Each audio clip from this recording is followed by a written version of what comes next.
جنگ قادسیہ اسلام کا عظیم معرکہ جو سلطنت فارس کو ہلا گیا۔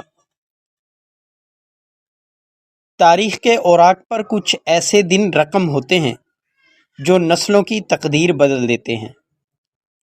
ایک ایسا ہی دن تھا قادسیہ کا دن، جب ایک طرف عظیم فارس کی ساسانی سلطنت کھڑی تھی اور دوسری طرف مدینہ کی گلیوں سے اٹھے ہوئے وہ لوگ جن کے دل ایمان سے بھرے ہوئے تھے۔ یہ تھی جنگ قادسیہ، جہاں تلواریں تو ٹکرائیں لیکن اصل جنگ ایمان اور غرور کے درمیان تھی۔ آئیے آج ہم اس تاریخی معرکے کی داستان آپ لوگوں کے سامنے لے کے آتے ہیں۔ سال 14 ہجری 636 عیسوی، سیدنا عمر فاروق رضی اللہ تعالیٰ عنہ کی خلافت کا دور ہے۔ اسلامی لشکر مشرق میں فتوحات کے جھنڈے گاڑ رہا تھا۔ ایران کی ساسانی سلطنت جو صدیوں سے قائم تھی، اب زوال کے دہانے کے قریب تھی۔ سیدنا عمر فاروق رضی اللہ تعالیٰ عنہ نے محسوس کیا کہ فارس کی جانب سے خطرات بڑھتے جا رہے ہیں، اور یوں فیصلہ ہوا کہ دشمن کو اس کے گھر میں گھس کر مارا جائے۔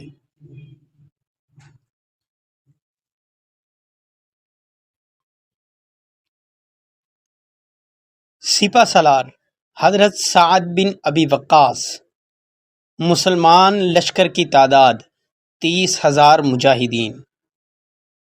حضرت عمر رضی اللہ تعالیٰ عنہ نے خود لشکر کی قیادت کا ارادہ کیا، مگر صحابہ کے مشورے پر حضرت سعد بن ابی وقاص کو امیر مقرر کر دیا گیا۔ حضرت سعد بن ابی وقاص بیمار تھے لیکن حوصلے جوان۔ لشکر نے مدینہ سے قادسیہ کی طرف رخت سفر باندھا۔ راستے میں نمازیں، تلاوتیں، ذکر الہی اور نعرہ تکبیر گونجتا رہا۔ ساسانی سلطنت جو اس وقت بہت مغروری کی حالت میں تھی، جس کا سپہ سالار رستم فرخ زاد تھا، لشکر کی تعداد 1,00,000 سے زائد تھی، جبکہ اس کے مقابلے میں 30,000 مجاہدین تھے۔ ساسانی لشکر زرہ پوش فوج اور زنجیروں میں جکڑی صفوں پر مشتمل تھا۔ رستم اپنی فوج کے غرور میں ڈوبا ہوا تھا۔ اس نے سفیروں کو بلایا اور کہا، واپس چلے جاؤ ورنہ صفحۂ ہستی سے مٹا دیے جاؤ گے۔ لیکن مسلمانوں کا جواب تھا، ہم اللہ کے بندے ہیں، انسانوں کو انسانوں کی غلامی سے نکال کر صرف اللہ کی بندگی کی طرف بلانے والے ہیں۔ ہاتھیوں کے حملے سے مسلمانوں کی صفوں میں خلل پڑا، لیکن کوئی پیچھے ہٹنے کے لیے تیار نہیں تھا۔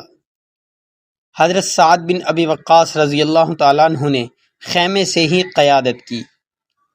رات ہوئی تو مسلمان سجدے میں گرے اور دعاؤں میں مشغول ہو گئے۔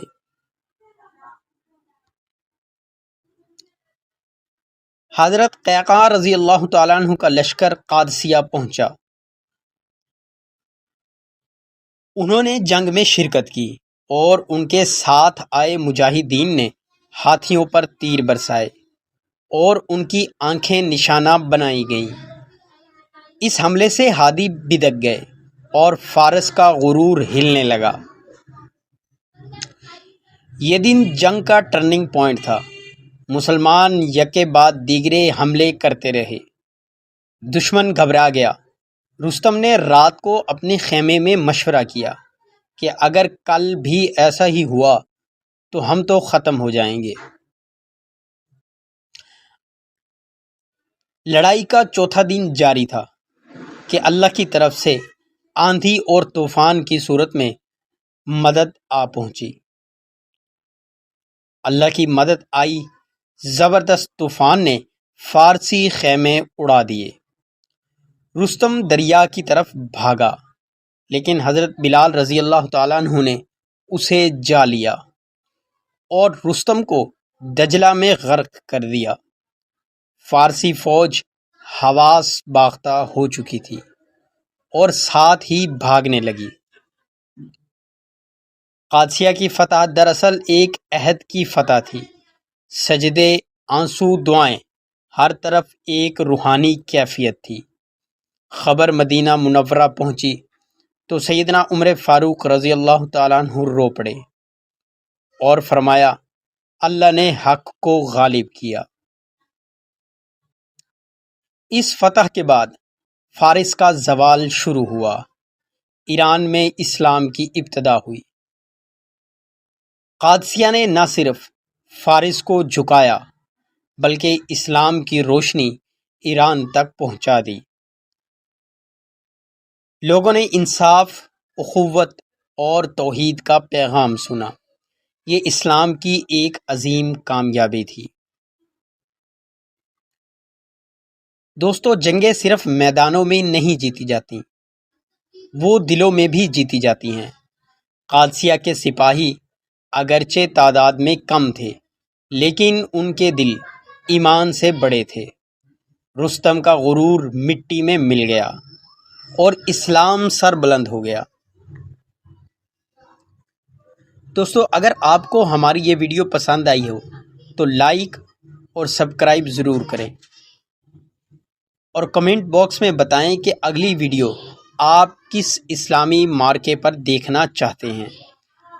اللہ ہمیں اسلام کی سچی تاریخ جاننے اور اس پر عمل کرنے کی توفیق عطا فرمائے۔ آپ لوگوں سے اجازت چاہوں گا۔ اللہ نگہبان۔